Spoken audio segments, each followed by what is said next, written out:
Hello, this is Writing 101, and I'm already regretting making this video. See, today I want to talk about character design and some of the fundamental aspects of writing a compelling character. But I have decided to do this by examining one of the more hated characters of anime in general, Kirito. He is the main character of Sword Art Online, a very popular and very controversial anime, and one of the biggest complaints among SAO's critics is the main character himself. So, I have decided to seriously watch the first half of Season 1, the actual Sword Art Online arc, because there is no way I'm subjecting myself to the second half of a season for a video that will probably never be watched. I attempted during this time to erase my knowledge of the entirety of Sword Art Online and treat it as an entirely new experience, and I examined Kirito throughout all of these episodes in an attempt to compile a character sheet that will allow me to talk about the progress of his character and the traits revealed to us throughout the first half of Season 1. Once I have gone over these character sheets, we're going to talk about the good, the bad, and how I think you could fix the bad parts of this character into something that more people can get behind.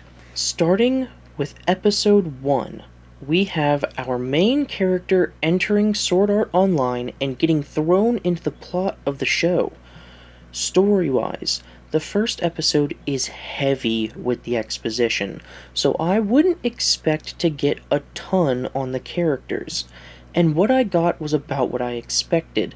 The first character trait I noticed was his awkwardness and his discomfort around groups of people. Klein, a side character, requests his help with learning the game, and Kirito, after briefly attempting to rebuff him, decides to help. After teaching him the basics of combat, he very awkwardly declines the invite to hang out with his mentee's friends, immediately suggesting that Kirito is rather antisocial and nervous when it comes to interacting with others. He also tells Klein that he feels more alive in SAO than he ever did in the real world, suggesting further antisocial behavior. After he has been teleported to the starting area and given the traumatic information that he has been placed in a life or death scenario, Kirito seems to be the only person to react with logic instead of his emotions, and pulls Klein aside to begin strategizing. As a character, this signifies to me that emotional reactions aren't common for him. He received what was probably the most horrifying bit of news in his entire life, and his first response was to follow reason. That sets a precedent in the viewer's mind that Kirito is not the type of person to react illogically, even in a stressful situation. It is worth mentioning that Kirito immediately offers Klein a position within his team even after learning that the man wasn't good at the game and that their lives were on the line. He also explains his plan while displaying a good bit of knowledge about how the game was designed, showing that his skills with games goes beyond simple mechanics and more into the theory of how a game is meant to work. Additionally, his plan is a very selfish one.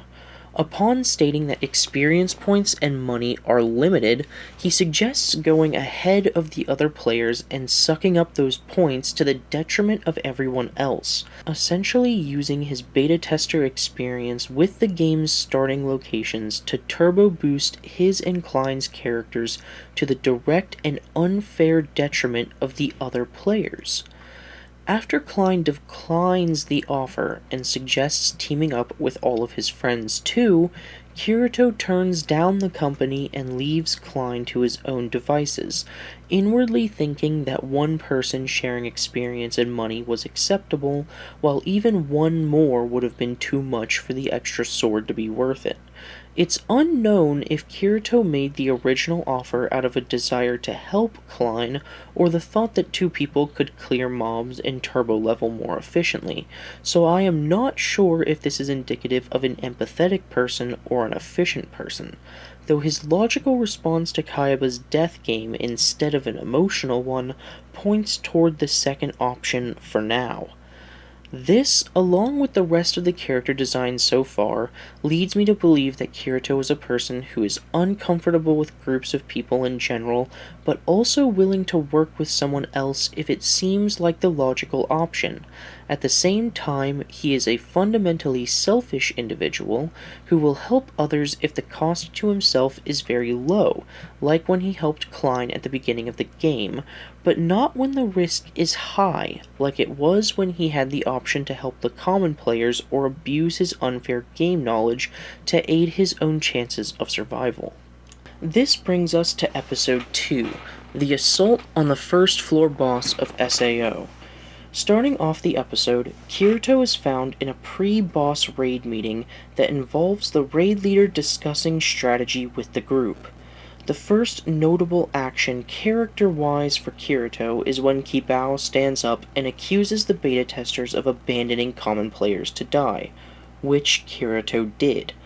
The reason this is significant would be because of Kirito's rather emotional reaction to this.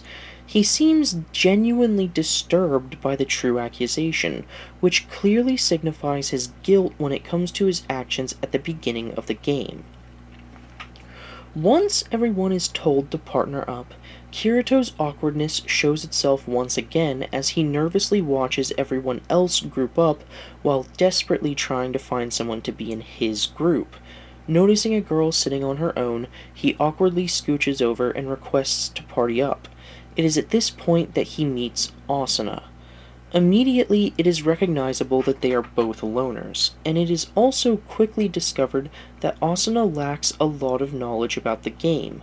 The important parts of their interactions come from Kirito teaching her how to fight as a pair and their conversation during a shared meal in the town. Kirito teaching her about SAO combat is a good way to show consistency because he was already shown to be quite the capable and patient teacher in the first episode, and showing him doing the same thing here was a good way to establish something of a pattern. Their conversation in the town was more to develop Asuna than Kirito, but he actually manages to come across as less awkward than Asuna during their talk. In fact, he seems rather comfortable during the interaction, and that makes me question his awkwardness. He was obviously awkward when looking for a group, and he was awkward with accepting Klein's request for help and when Klein offered to let Kirito join himself and his friends. This begs the question of why Kirito lacks that awkwardness in this rather heavy conversation with Asuna. At this point, I have not determined what the cause of his awkwardness is or where it is most likely to reveal itself. Once they are in the boss room, Kirito's character experiences his first bit of development when Diavel died. Kirito realized that Diavel was a beta tester too, and Diavel, unlike him, took the time to truly help out the common player.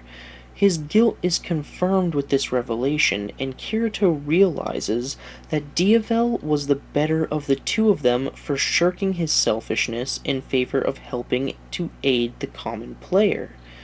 This inspires Kirito to take the lead in the boss fight and defeat it with the help of the more prominent members of the raid group and his partner Asuna.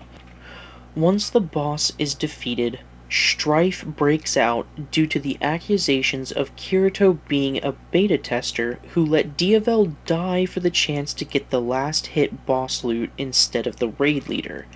The group descends into a witch hunt for more beta testers, and Kirito experiences even more development from Diavel.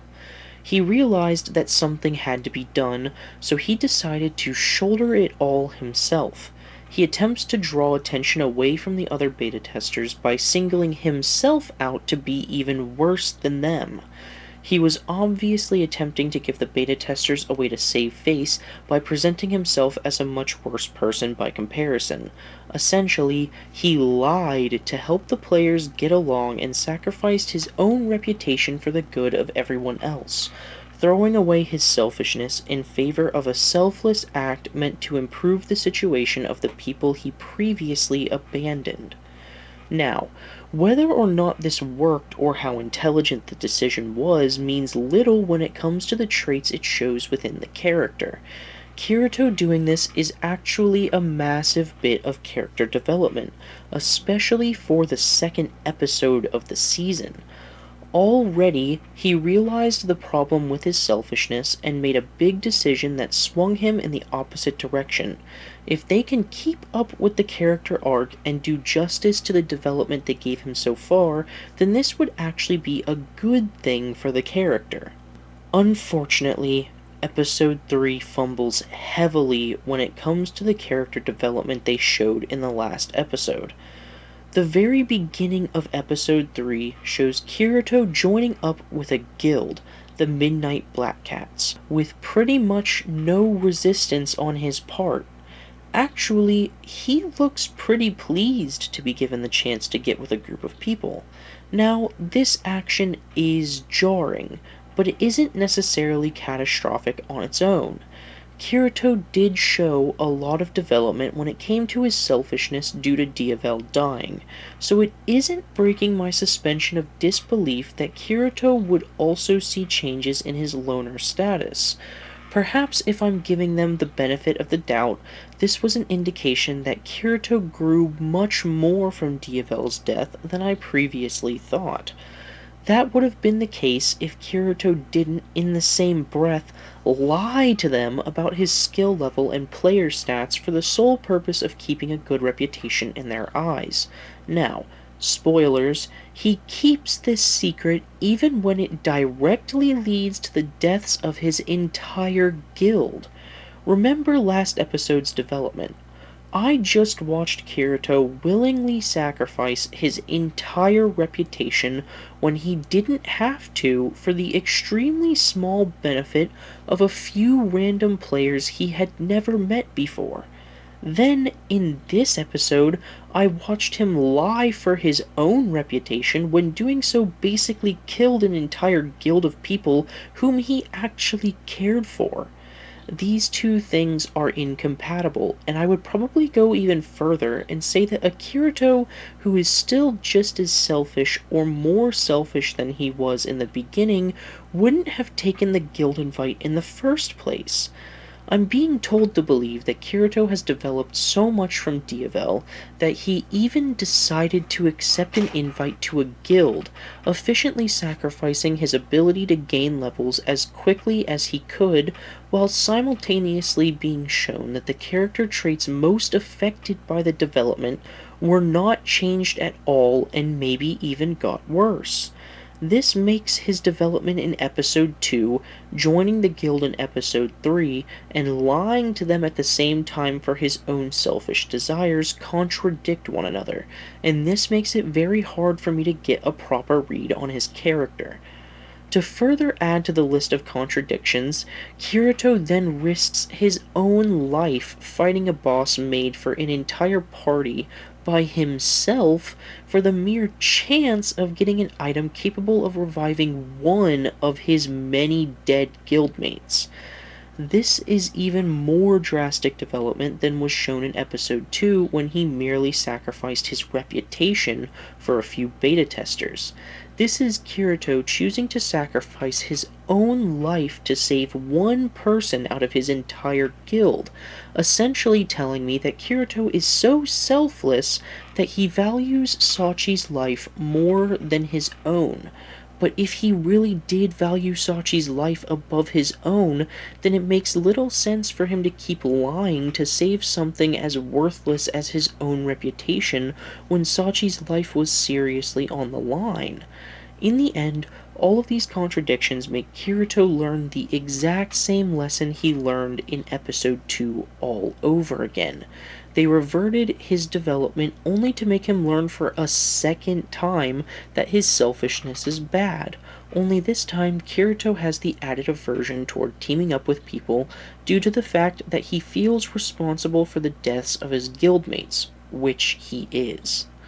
With that dumpster fire of an episode out of the way, we come to episode 4, where we get to see Kirito saving Celica from death right after her pet died. Once he realizes that Celica is a Beastmaster, Kirito told her that there was an item on a higher floor capable of reviving her pet. Since she has to be there with him, Kirito is forced to make the decision between leaving her pet to never be revived or taking her with him to an area she isn't ready for. Now, Kirito doesn't seem to struggle with this decision at all. He immediately offers his aid and he gives Celica some items that should help her boost her level a bit. The lack of struggle aside, I did like that they finally got Kirito's development nailed down by having him be upfront about his skill and level superiority. He made no attempt to conceal how much further ahead he was, and he made it very clear that he was running things on their adventure. This is a good way to show me that Kirito has learned to dial down his selfishness and risk the chance of social rejection in order to keep everything above the counter and hopefully prevent other people from hurting themselves in their ignorance. Something I wish he had done in the last episode. Until we get to the end of the episode where Kirito fights Rosalia and her guild of murdering thieves. As it turns out, Kirito did lie, just not about his level. Instead of being upfront with Celica about everything, he lies about the level of danger she could be in and uses her hunt for a rare item to draw Rosalia out in the hopes of apprehending her and her guild. At this point, they have regressed on the same lesson 3 times. This is the 3rd time he has done something that could endanger other people in order to accomplish his own goals, and the 2nd where his actions directly endanger the person he is lying to. While it is true that his goal happens to be accomplishing the wishes of a guild leader who survived Rosalia's ambush, he once again fails to learn the lesson that he supposedly learned in the episode before and the one before that. Even worse, he reveals to Celica later that the reason he lied was because, and I quote, "I thought you'd be scared if I told you the truth about me." This means that even after making the same mistake twice and killing his whole group by lying about himself, he still made the same mistake with Celica, and the story rewards him for his actions when Celica responds by saying that she could never be scared because he is a good person. Due to this, I have absolutely no clue where the story plans on developing him, because the constant regressions of his character have effectively stunted my ability to trust the development they give him. One good thing that they brought up in the episode, however, was his more than unpleasant family life. He reveals a bit about why he is so isolated by telling us about how he withdrew from his family and his cousin due to the fact that he found out he was adopted and felt as though he no longer belonged.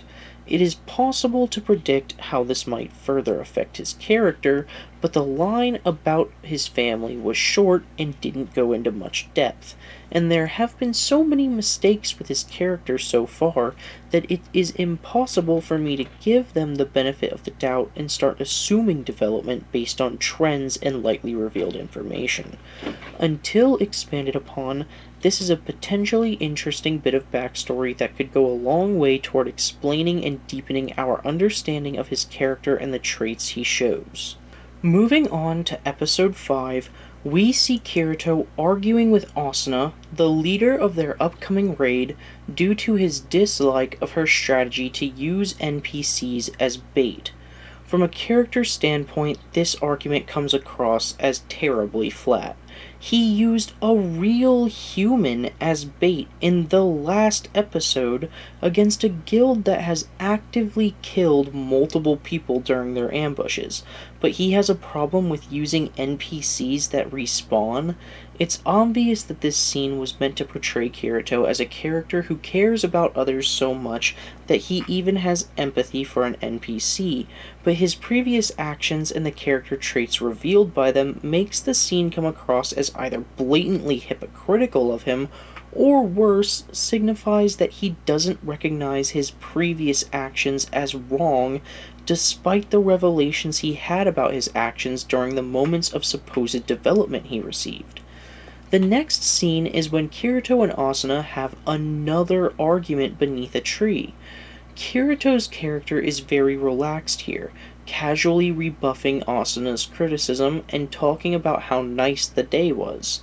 He said that it was a waste of a good day to spend it clearing out a dungeon.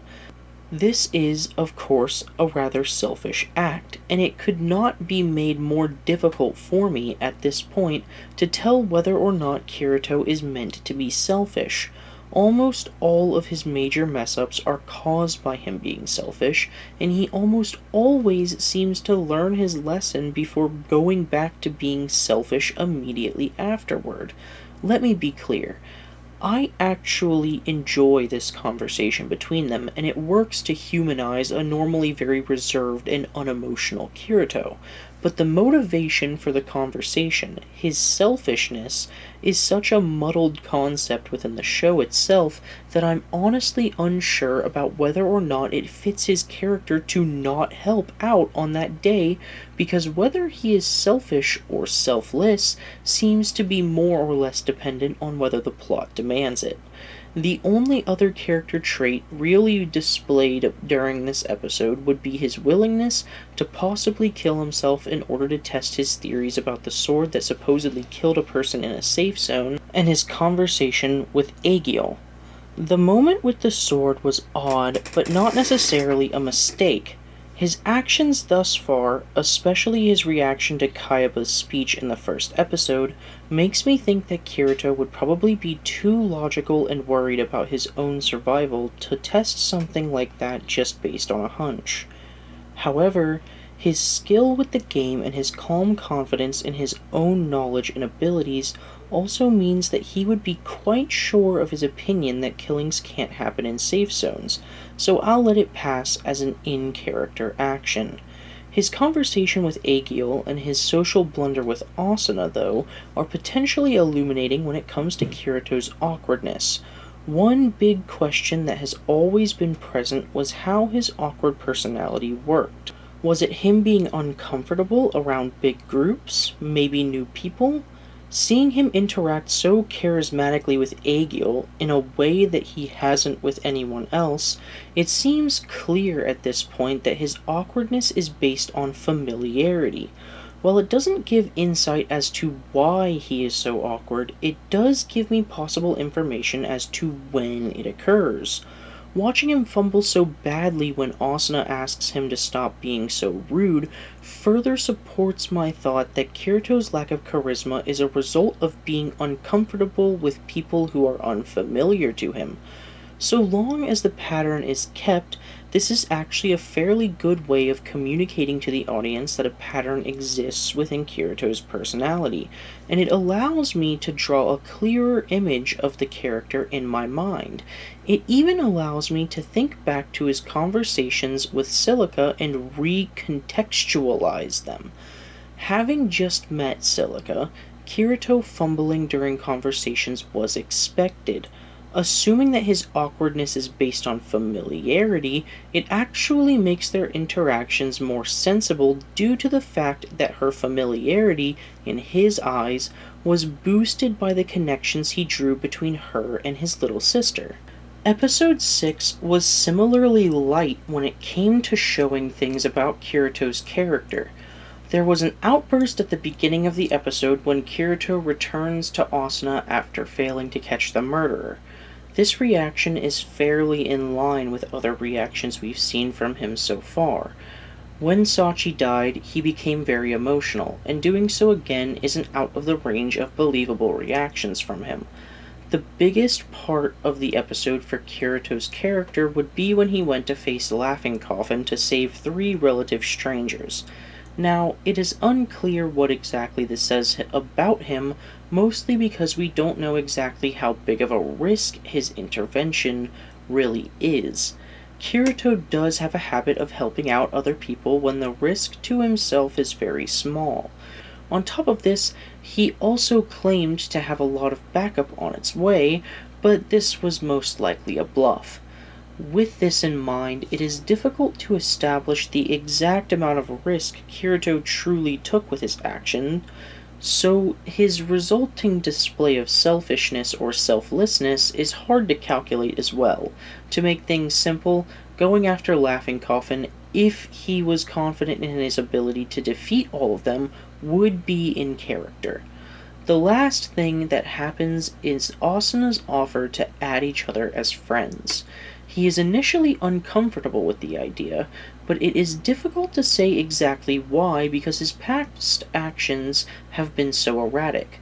Initially, I would attribute it to Sachi, but he immediately turned around and did the exact same thing he did to her to Silica and was rewarded for his actions, so it is very hard to say if that is what's holding him back. Additionally, he's shown getting along very well with Aegiel, and he was amicable around Silica, both of which were relationships that were either forged or kept after the death of Sachi, which signals that he might not be as opposed to company as initially expected. Either way, he gives no definitive answer, and his hesitation doesn't say a ton about him that we don't already know. Now we finally get to episode 7, and oh boy, is it a confusing episode.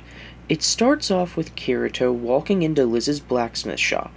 Immediately, a charisma that I have never seen before in this character shows itself. From the first sentence, he can be seen casually teasing her and holding smooth, confident conversations. Even when she gets angry with him, he still keeps the charisma rolling. It's extremely jarring to see him do this with Liz after watching him stumble through countless awkward conversations with people he knew for a much longer amount of time. The only comparable moment to this would be his one-sentence greeting with Aegiel before getting down to business, and even that didn't match the character I watched in this episode. And it's really saddening that the character I'm watching hasn't been properly developed to this point, because I really like episode 7 Kirito. He's fun and comfortable with ribbing on someone he just met for a bit of levity.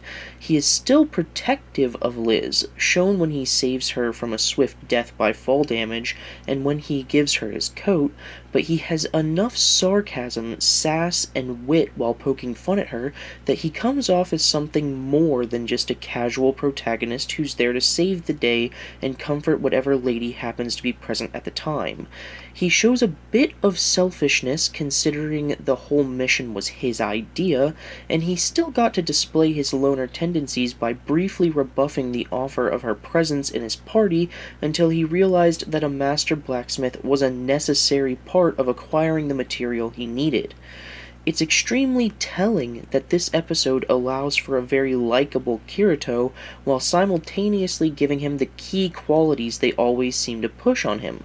Unfortunately, the best version of Kirito I've yet to see in the anime is completely out of left field and ruins the only bit of decent characterization I saw in the last few episodes.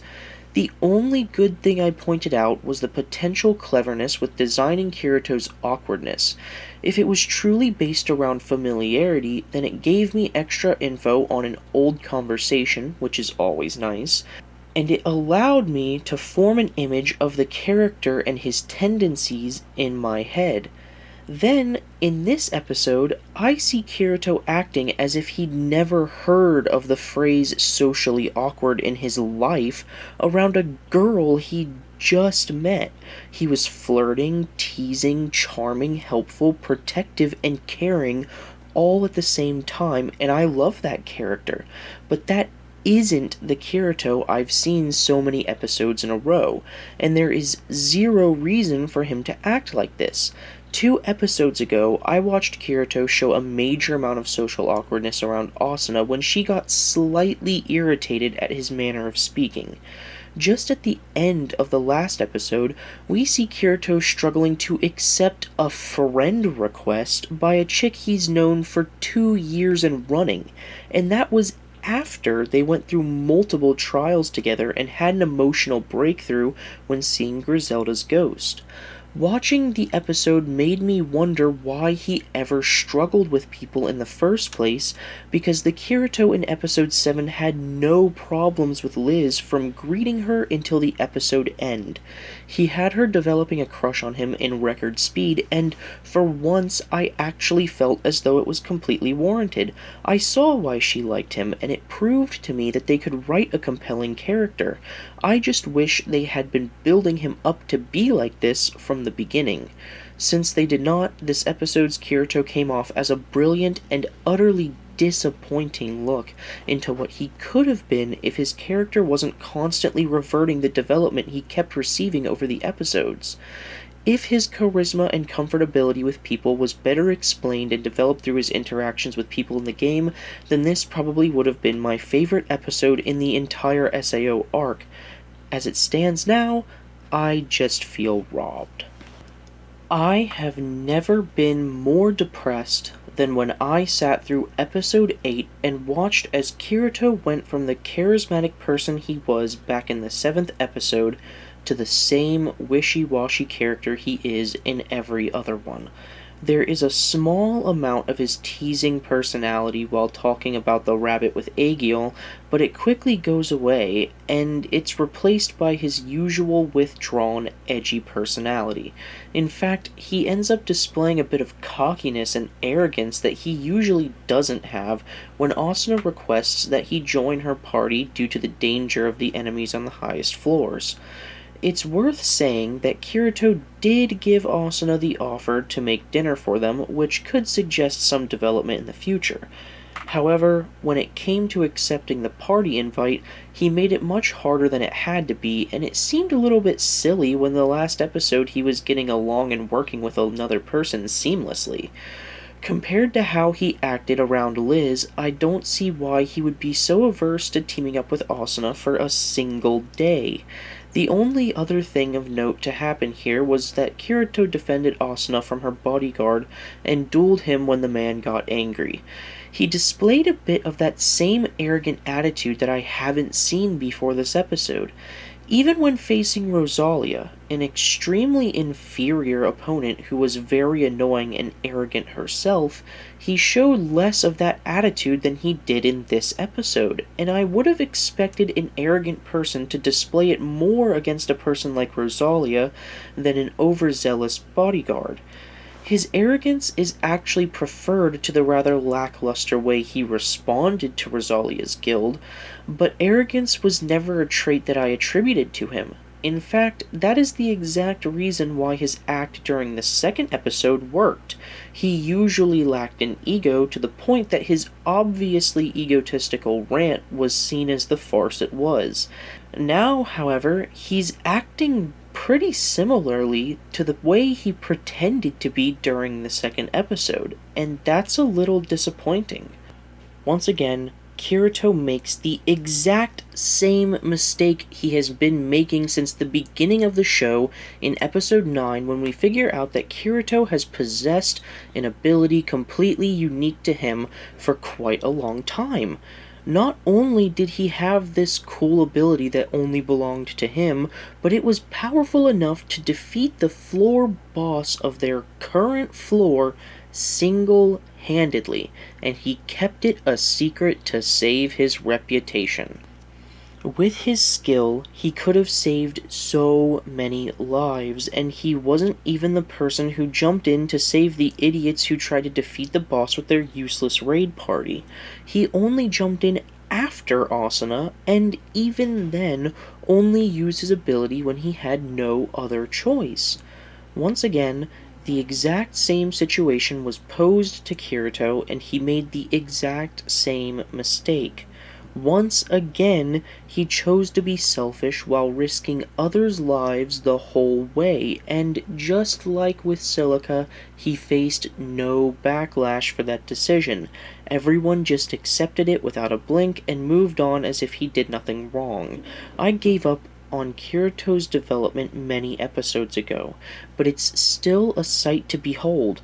9 episodes in, well beyond halfway through the arc from which the show got its name, and Kirito is still treading the same ground as he did in the second episode, has still made no progress, and it doesn't seem to be letting up. However, he does agree to let Asuna team up with him on a more permanent basis, so that's something, I guess, even though it's overshadowed quite a bit due to the latest regression of his character. Episode 10 starts with Kirito accepting the challenge given by Heathcliff in order to get Asuna the leave of absence she wanted, betting his own status as a free, guildless player as the price of his potential defeat. He shows a bit of that cockiness during his acceptance of the fight that he showed before the duel with Kirito, which is starting to set a pattern for the character, but it's also a change from the beginning of the show that just kinda shows up for little reason. There's also the fact that his acceptance of the duel is very selfless for Kirito to do. Even if he genuinely thinks he has a good chance of winning or is arrogant enough to not see the threat, he's still risking becoming attached to a very strict guild that controls a lot of their top players' personal lives. His desire to remain alone and not be attached to guilds like that is a major aspect of his character, so risking that is a very big deal. But episode 9 showed him being possibly the most selfish he has been since Sachi died. This is almost as big of a leap through Kirito's character arc as joining a guild out of nowhere on episode 3 was. At the same time, though, it is a bit more believable due to his confidence as a skilled player, and the risk of joining a guild is admittedly very different from voluntarily accepting an invitation.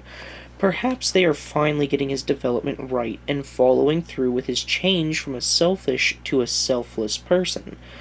After losing and being forced onto a training mission with a rando and Kirito, he forgives the man, who seems to have genuinely apologized, even though he still seems untrusting toward the man, which is smart. After Asuna saves him, he professes his love for her in an extremely awkward manner. Then, later that night, he suggests buying a house together and getting married. Both of these things are extreme jumps in his character arc. In the course of an episode, he opens up to another person about the trauma he experienced with his first guild, officially sheds his loner status, and ties his life to another person, as well as becoming comfortable with and accepting their presence. Episode 11 has a lot of stuff about Kirito as a character displayed throughout it, but I'm not really sure how to feel about it. First of all, Kirito's attitude on the boardwalk when Asuna wanted to get on his shoulders was slightly off-putting.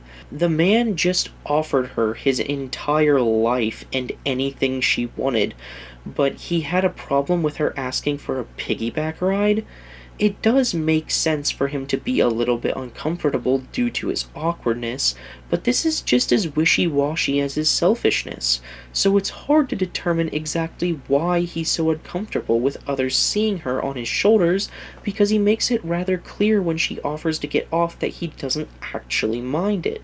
He never seemed to care about what other people thought about him, but he also shows moments of being terribly awkward and nervous about the perception other people have of him, and it's really confusing. Walking through the woods, they find a little girl, later revealed as Yui. He is immediately on board with taking her to their house and caring for her, at least until they can figure something out. This is in character. He's already shown many times that he is down for helping other people if the risk is low to himself, and no risk could be lower than just babysitting a kid. What happens after this, though, is disappointing. When Yui wakes up, she immediately asks whether or not Kirito and Asuna are her parents. The two of them go along with it, and what proceeds is what amounts to a peaceful, functional family dynamic between himself, Asuna, and Yui. He is extremely comfortable with the girl, and he has a few endearing father moments with Yui, and it does humanize his character quite a bit. One might think that this is a big compliment considering the rest of the stuff I've said so far, but my problem with the episode is with the opportunity cost of what could have been gained if they did things in just a slightly different way. I'll get back to that later. At the end of the episode, they bring Yui to the Land of Beginnings for the chance of finding her actual guardians, and more endearing moments between himself and Yui occur until she finally faints. The plot of episode 12 starts when Kirito accepts the request to help a woman save a guy called Thinker from a dungeon. The next moment that really shows an aspect of Kirito's character is when he gets the toad meat from the monsters in the dungeon and has an extremely charismatic moment with Asuna over them. It's unclear to me, though, if he's being serious about wanting her to cook up the toad meat or if he's teasing her. Despite me liking this moment, it really does come out of nowhere, and both answers to the question I asked provide their own problems. If he was teasing her, then a connection could be drawn from that moment to his time with Liz. But since his interactions with Liz came out of nowhere, it's still an odd and sporadic display of a character trait that isn't explained very well or consistent with his usual character. If he was simply being serious about wanting her to cook the meat, then it would align with him being socially awkward. But his awkwardness throughout the series wasn't normally displayed in such a way. His problem with social interaction wasn't that he confidently misinterpreted social norms, such as realizing that most people would think cooking up toad legs would be gross. The problem was more that he was simply uncomfortable around other people. He usually knows how to talk with others, and simply doesn't enjoy doing it. This was him being completely comfortable with talking to someone else, and simply being ignorant of the norms surrounding the person he was talking to. This is a very specific and critical analysis of a small moment in the series, but these small moments are often the things that introduce us to the characters the best. If these random charismatic moments were consistent within the character, then it would make him a much more entertaining and enjoyable character to watch. Let me repeat, I liked this moment. It simply doesn't match well with the things I've been led to expect from him. When the boss appears, Kirito makes the very selfless decision of trying to sacrifice himself to save Asuna, Yui, and the two strangers. Now, the Gleam Eyes fight and the moment after didn't punish Kirito for his selfishness, so change shouldn't have necessarily happened. Generally speaking, people don't normally change their personalities if the things they're doing don't receive negative consequences or feedback. However, it does seem as though Kirito has been getting progressively more selfless since that fight, at least when it comes to Asuna, starting with fighting for her against Heathcliff and extending to where we are now. And I will take that considering what I've been subjected to in the episodes prior. Yui then steps in and defeats the boss for Kirito and Asuna when it looks like they are about to lose. After this, she explains she's an AI, and she mourns the fact that she isn't real in any sense. All of her emotions are, in her mind, fabricated by her programming.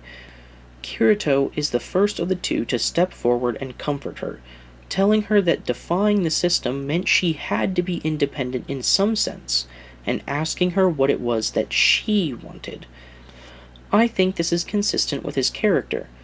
Going back to Sachi, he didn't hesitate to look for her and talked to her about her problems without any resistance on his part, so doing the same with Yui makes sense. Then, when she dies, he shows a bit of emotion. I was hoping for a bit more, but it does make sense for his character that he doesn't. This is because his first instinct isn't to mourn, but to think of a way to save her. As he showed in the first episode, he isn't the type of person to lose his cool in a crisis. He doesn't freak out when there's something he could do, and in this case, apparently, there is something he can do. The mistake comes with what he does. He accesses the console and displays a modicum of skill with coding by managing to convert her data into a physical item that he then attached to local files on his nerve gear. saving her from being deleted and giving him the ability to possibly bring her back later.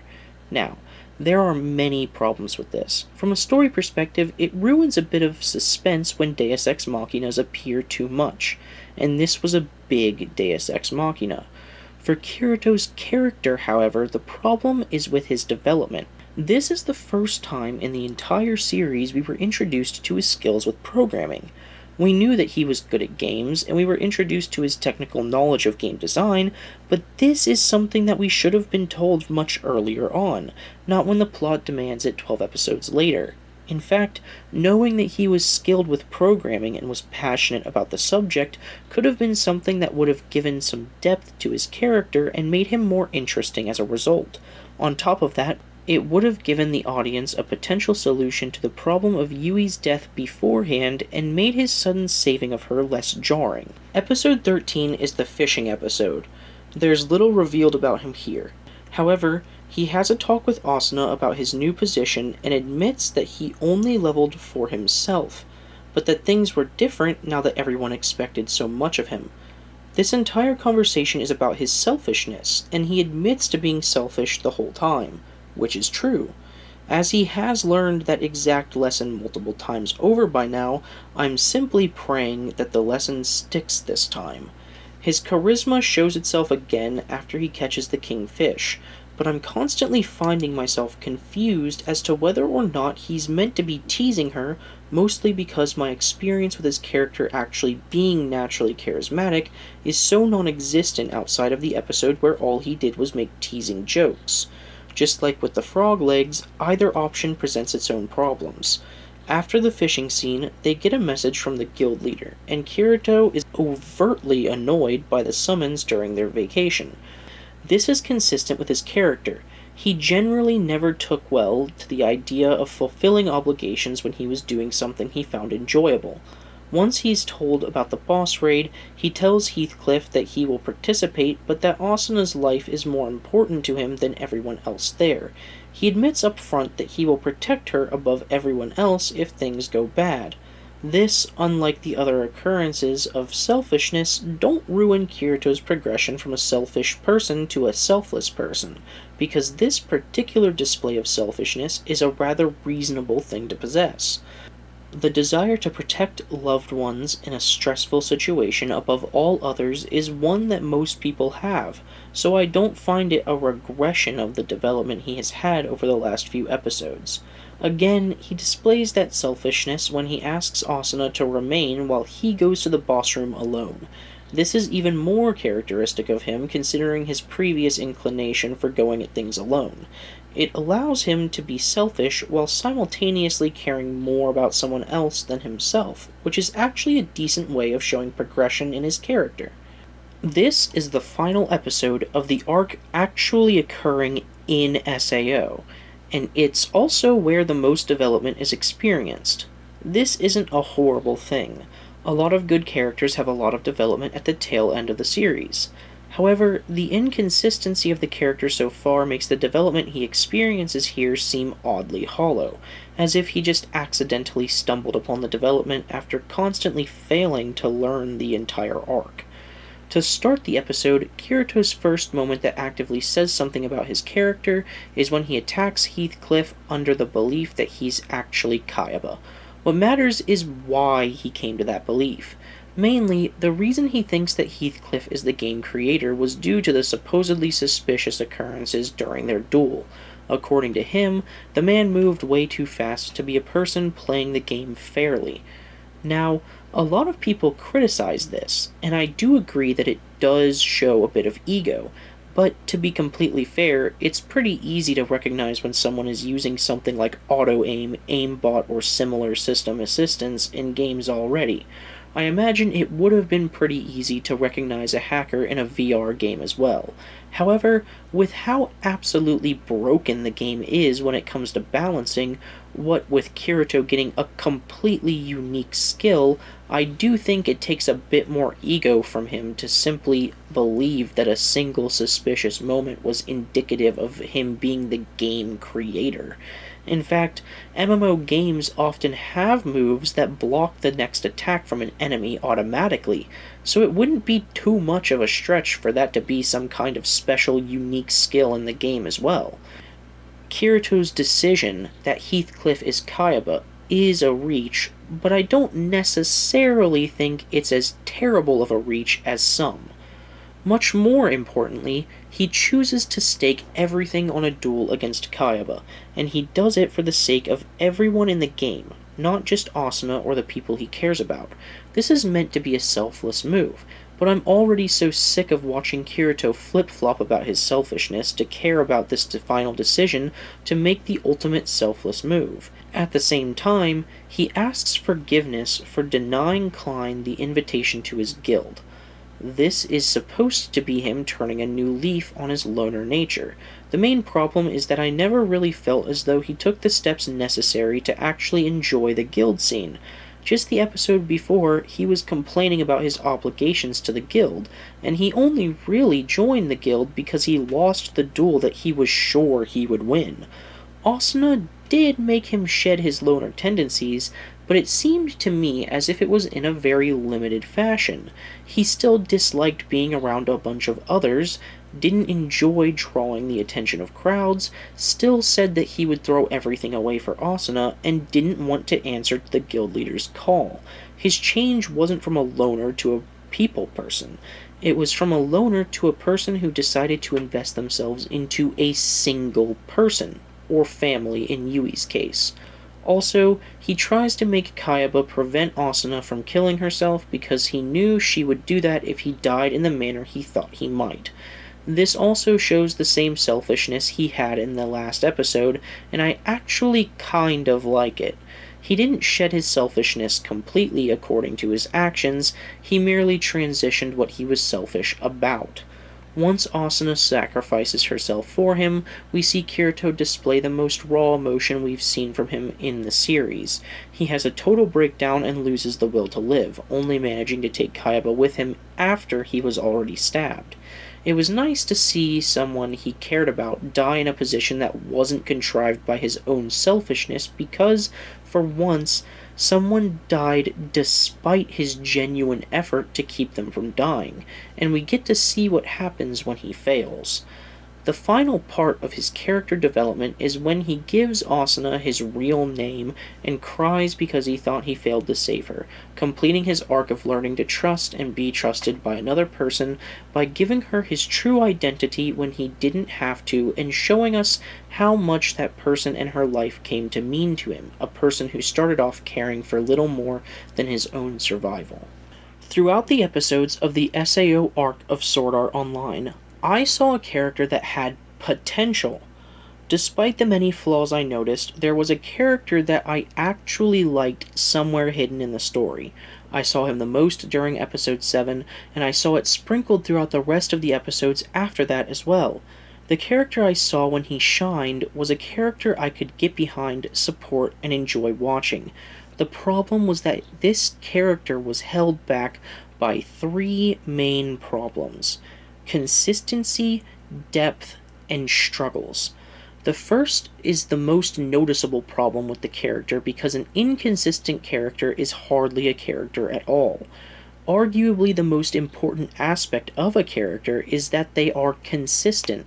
When the audience cannot properly ascertain how a character is going to act in certain situations, and point out why the character will act the way they think they should, the character might as well be a hunk of skin filled with whatever traits and emotions the plot demands at the moment, an empty husk, only there to fulfill the role they have to for the sake of the story. A bland character is one thing, but an inconsistent character is broken. Depth is the second problem, and that is the reason why most people think him to be bland. A lot of people say that Kirito isn't interesting because he is an awkward, edgy loner. Yes, because those types of characters are never interesting. The problem is not his main character traits. The problem is that these traits aren't properly explored because he doesn't ever struggle. When I get to the section where his character depth is discussed, I will hope to prove to you that just a few simple changes would have given Kirito an arc that was both engaging and allows us to empathize with the traits we don't really care about in the original. So, the first and most pressing problem is to make Kirito consistent, and there are two things that really need to be nailed down for that to happen. 1. How does Kirito's awkwardness work? And 2. Is Kirito supposed to be selfish, and, if he is, how quickly do they want him to develop into a mostly unselfish individual? For the first question, there are many answers. In the original, Kirito's awkwardness is unpredictable and contradictory. No matter how you might theorize it works, there is a scenario where he proves you wrong. Is he awkward around people in general? The answer would have to be no, because he's perfectly casual around Silica, Sachi, Aegil, Asuna, eventually, and Liz. Is he awkward around girls? No, because he interacts with girls through most of the series with no problems besides Asuna during the beginning stages of their friendship and relationship. Is he awkward around groups? No, because he becomes perfectly capable of casually interacting with the Black Cats the second he accepts their guild invite. Is he awkward one-on-one? No, because he works very well around Silica and Liz, two people who he only interacts with one-on-one. Is his awkwardness based on his lack of familiarity? Absolutely not, because he is the most charismatic in the entire first half of the season when he is with Liz, and that was the first time he'd ever met her. So, to fix this, all that needs to be done is that you need to pick one or more of these traits and stick to it. Only one is really necessary, though, and it wouldn't be that difficult to do. For example, if you wanted Kirito to be awkward based on familiarity like I thought he was at first, you keep him the same around Asuna and Aegil. You can keep him the same around Silica, because she reminds him of his sister, but you change his interactions with Liz to the way he was with Asuna in the beginning. Then, you take his personality with Liz and you translate it over to his final few episodes with Asuna, making all of his charismatic moments based around him teasing and joking with her, showing that he opens up more with people as he gets used to them. And this would also serve as a stark contrast between how he acted at the beginning of the arc, definitively communicating to the audience exactly how he works and showing development in the way he interacts with other people. However, if they wanted to make him charismatic with Liz like he was, then all they had to do was make him awkward around groups of people, but not with people one-on-one. They would have to change how he acted around the Black Cats. Make his awkwardness around the beginning of episode 3 continue through it, but you make him slightly smoother around Sachi when they are alone because, of course, he works better with one person. Then, you can skip his awkward moments with Asuna and Klein because he would be better with them, considering they were alone, and you can keep his personality with Liz in episode 7 and his apprehension to join Klein's friends in episode 1 to hint at his lack of confidence around groups. Personally, I think this would be the funnest option because it would give me the more enjoyable Kirito for the most amount of time. Really though, all that matters is that they choose one and stick with it throughout the arc. The second change is his selfishness, and this is the real breaker of the character. They needed to decide whether or not Kirito is supposed to be selfish throughout most of the series, or if they want his character to progress very quickly. The biggest problem with him is that he learns his lessons so many times about his selfishness, but goes back on it in the next episode. So, if you want to keep the early episodes the same and have him learn his lesson about selfishness in episode 2, all you have to do is keep the lessons he learned consistent. Don't have him lie to the Black Cats about his level. He already lied about his skill before for the express purpose of ruining his reputation in the eyes of the raid squad in episode 2 for a bunch of strangers. So have him continue to be upfront about his status as an assault member and a beta tester because he has learned from his selfishness on the first floor and progressed as a character beyond where he used to be. It could even progress his development even more by having the Black Cats accept him as he is. These guys are a mid-level guild that are playing mostly casual with the hopes of hitting it big one day.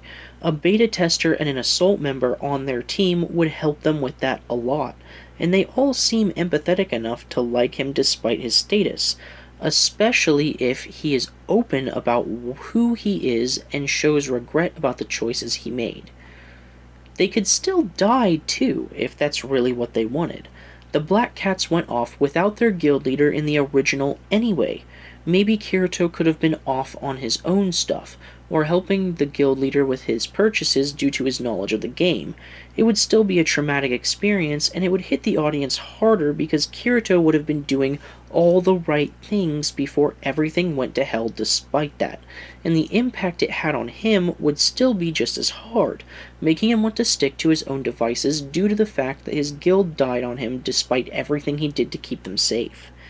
In the episode with Silica, he would need to be upfront about the threat of Rosalia, and nothing would really have to change there either. Silica loved her pet, and she was brave enough to try and step in to help Kirito despite the fact that he assured her things would be fine when Rosalia's gang attacked. She would still go with him, and Kirito would have shown that he was, once again, sticking to the lessons he learned about his selfishness, but this time making sure to micromanage Silica by giving her items and sticking with her the whole quest like glue to account for the trauma and development he got from his guild dying. Then, past that, Kirito has to be upfront with his dual-wielding skill. Sure, it might make him uncomfortable to have another thing to make him stick out, but he learned his lesson about playing solely for himself, so he plays with his dual-wielding skill and jumps in to help the guild in their battle against the Gleameyes first, not only after Asuna joins in, because he has grown even further since learning about his selfishness problem and has developed an even deeper feeling of obligation toward the lower-leveled players due to the fact that his guild died while he wasn't there to help them. Then, in the end, with a consistent progression of his character, he would learn what it was like to fully trust another person due to Asuna and finally come around at the end to the ultimate sacrifice, pitting himself against Kayaba in the place of everyone else in the game, and the sacrifice here would hit harder and make much more sense because he was gradually building toward this sacrifice the entire series, slowly becoming even more upfront with his abilities and caring more about helping the common player as the series progressed until, finally, with a family to care about and an entire population of people relying on him, he sacrifices himself for the chance of everyone escaping the game. With that being said, it's clear that SAO doesn't want Kirito to be that person. They want him to remain the loner who plays for himself until he meets Asuna. This is fine, but they have to let go of trying to make Kirito simultaneously selfless and kind if they want him to be playing for himself for most of the arc. If they want to keep him as the edgy loner who plays for himself, then the solution is simple. Don't have him learn the lessons he does until he gets with Asuna. For example, if you want him to remain selfish after episode 2, have him see Diavel's death as proof of his own correctness. In the eyes of a selfish person, like Kirito was and is, survival of the self would be top priority. Diavel was the opposite of Kirito in that he decided to help the player base instead of abusing his game knowledge to boost himself. Look where that got him. In Kirito's eyes, Diavel did what was supposedly the right thing just to end up dead for his efforts. If he abused the game instead of helping those worthless chumps, he would have survived the attack. If he didn't care so much about players who didn't matter, he would have been better. Diavel, in Kirito's eyes, was too weak to play for himself, and that weakness was why he died. See what happened there? It was the same situation, but Kirito didn't respect Diavel for his decision, so his selfishness lesson wasn't learned. Instead, it was reaffirmed. Personally, I would have liked Kirito to just abandon the scene when the infighting happened to avoid the cringy dialogue that later came, but if they really wanted him to do it, then have him genuinely wish to separate himself from the rest of the party. They killed Diavel because they were leeches that held him back. Kirito, recognizing that, would assure that he didn't make the same mistake. Of course, joining the Black Cats doesn't exactly work if he's being selfish, so things would have to change there, but it would make his lying much more logical. The answer to the conundrum of why he enters the guild would have to be answered by giving him some sort of selfish motivation for joining. One good way to do this would have been to really hit home on that theory Kirito always seems to have about solo playing being inefficient. Perhaps he comes to realize that he's falling behind due to his status as a solo player. It would even introduce a struggle, which, as I said, is needed very badly for the character as well.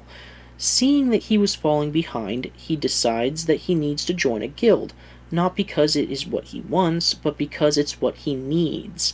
The higher-leveled guilds, though, are already established and very strict. On top of that, Kirito is rather famous up there, and none of the guilds want a dysfunctional team member like that, so Kirito decides to go to a mid-level guild with enough passion to make it on the front lines, but casual enough that they aren't going to restrict him. His goal would have been to turbo boost them with his high-ass level until they were ready to join the assault team, and he would start crushing the floors with them while using them to catch up with the rest of the guilds. Once again, if they had to die, that's fine. Perhaps Kirito's own ambitions to push them to higher floors sends them into a situation they weren't ready for, or they got cocky due to their recent success. This could either be construed into positive development for him, making him see that he truly was becoming a monster due to his relentless pursuit of his own survival and power, or his selfishness could once again be reaffirmed by having Kirito see their deaths as even more proof that wasting his time with other people was just going to result in trouble for himself. In fact, that course of action would also make the following episode with Silica much more interesting because the consistency of his selfishness would allow the audience to know that helping Silica wasn't at all within his character attributes. We'd see something off from the beginning, and we would theorize about why he was wasting his time with some low-level beastmaster until, finally, it was revealed that he was there for Rosalia. Perhaps make her a bit higher level than before to make her more threatening, maybe even expand the universe a bit by revealing that they have a bounty on their heads, showing that the players in the game were trying to keep order and that hunting down criminal players was actually a way to earn money.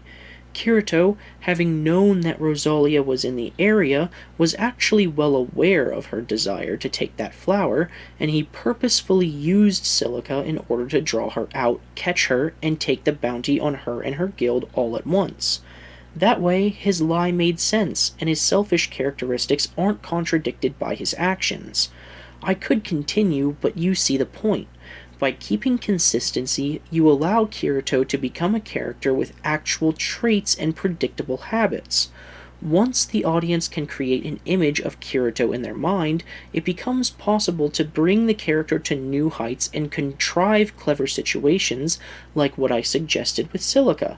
If Kirito wasn't consistent, that lie wouldn't have worked because the audience wouldn't have noticed that anything was off, and the reveal would have fallen flat, just like it did in the original. With consistency fixed, Kirito would have been an actual character. That in itself would have taken the vast amount of criticisms away. In order to go even further and make this character a good character instead of just a character that works, however, he needs some struggles and depth. As I've stated before, Kirito's personality isn't the problem. Many highly successful characters, even under a critical lens, have the traits he had. Shigeo Kageyama from Mob Psycho shares many base traits with Kirito. Both of them are very awkward, both of them are very powerful in a world filled with mostly weak individuals, and both of them are almost chronic loners. Now, besides consistency, which Shigeo has to a fault, The reason why Shigeo is massively popular while Kirito is so controversial is because Shigeo has struggles and depth. Why is Shigeo awkward? Because he's so massively powerful when he gets emotional that he learned to suppress it in order to keep the people around him safe. On top of that, his lack of natural skill with things that average people do gives him a very low opinion of himself, and this naturally affects his ability to handle himself confidently around other people. What are Shigeo's personal aspirations? Shigeo is already one of the most deadly people in the world, but he cares very little for his powers. What he truly wants is to round himself out as a person. He sucks at normal people things, and his aspiration and main struggle is him attempting to better himself in the areas he lacks despite his astounding ability in specific skills. Ask those same questions about Kirito, and you draw almost a blank. I could write essays on the complexities and philosophies surrounding Shigeo's character. Kirito, compared to that, is severely lacking.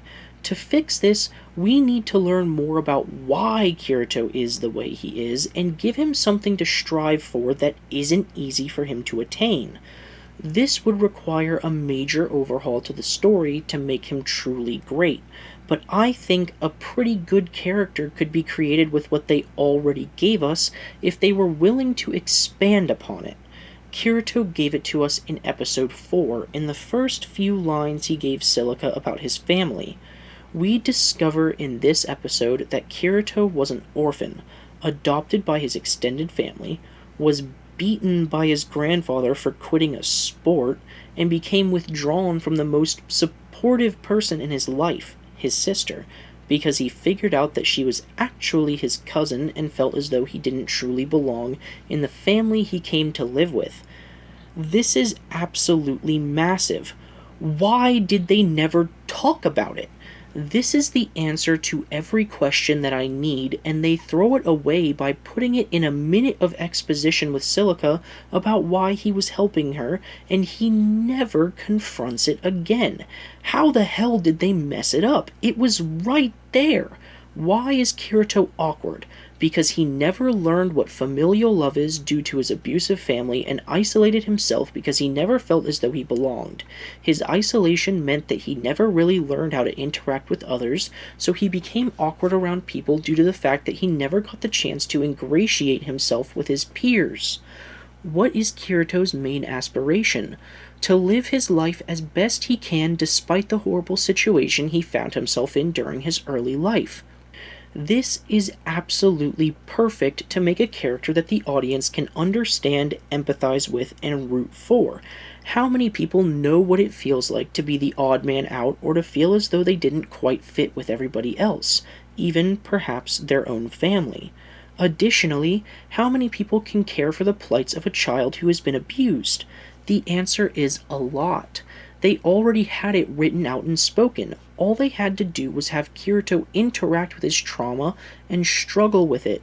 Why does he never think about this or bring it up later? It doesn't have to be all the time, and it doesn't have to take away from his badass character. It just has to be present.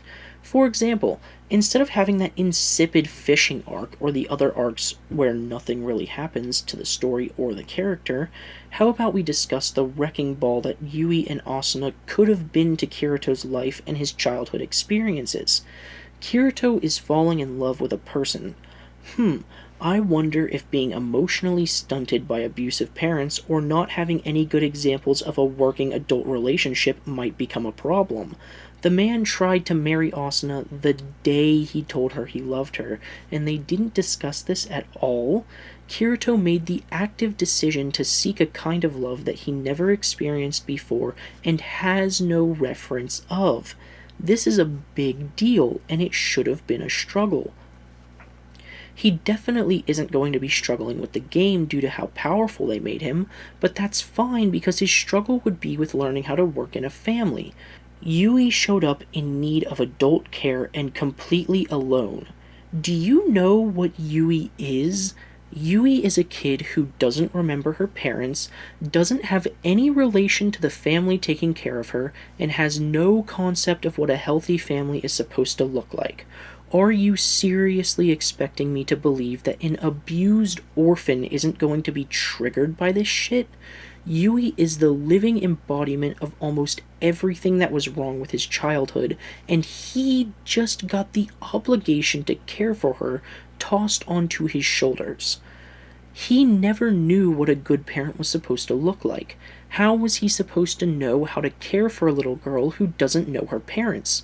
He's a teenager, for God's sake, and he barely knows how to handle himself, let alone a child. Why couldn't they have made him confront this? Why doesn't he freak out? Why is he perfectly alright with pretending to be this girl's dad when the reason he isolated himself from his own family was because he felt as though his family was a farce? This could have been so brilliant. A character that was the epitome of confidence throughout most of the series is now struggling so much with the idea of taking care of a kid and committing to a romantic partner. He is clueless when it comes to familial love from a parent, and he has zero experience with how to properly work a healthy relationship, so he's going to make a countless amount of mistakes and have a multitude of barriers to overcome. Why couldn't we have seen him discuss this with Asuna? Why couldn't he have told her about his childhood when he saw Yui and discussed his worries about not being able to properly handle her? As we find out later, Asuna's family isn't all sunshine and rainbows either, so we could have gotten a lot of development with their relationship by having them grow as a couple while learning how the hell they were meant to take care of a kid when their own parents were so garbage. Why couldn't we have seen him struggle to care for the girl a bit before slowly growing into the role of a confident caretaker from the isolated kid who never knew what a good parent was? Why couldn't we watch him struggle to give his own makeshift family the life he never had for himself, learning how to efficiently operate as a familial unit by trusting the family he chose for himself and working through it together, eventually growing beyond his family and finding himself proud and more attached to the one he had made for himself? It would have been enlightening for the audience, and it would have been unbelievably endearing to watch a strong character put so much effort into overcoming his past in order to take care of his new family because, unlike his old one, he chose this family, and they were willing to accept him as he was and cared for him despite his flaws. It's almost as if the writers thought that having him struggle emotionally would make him less badass or take away from the cool factor of his character. But the thing that they don't realize is that struggles make badass characters. Seeing him in areas where he fails and watching his perseverance is going to invest the audience into his character and his relationships even more, and that will make the scenes where he does something drastic to save the people he cares about even more impactful because we will care about the outcome and the involved parties. There was so much potential in this one little idea, and this is why I don't like Kirito. Because by just thinking for a second, I saw a glimpse of a character that could have been so amazing, and it was ruined not because the material wasn't there, but because they allowed the character to sink into mediocrity instead of letting him actually confront the problems they already gave him.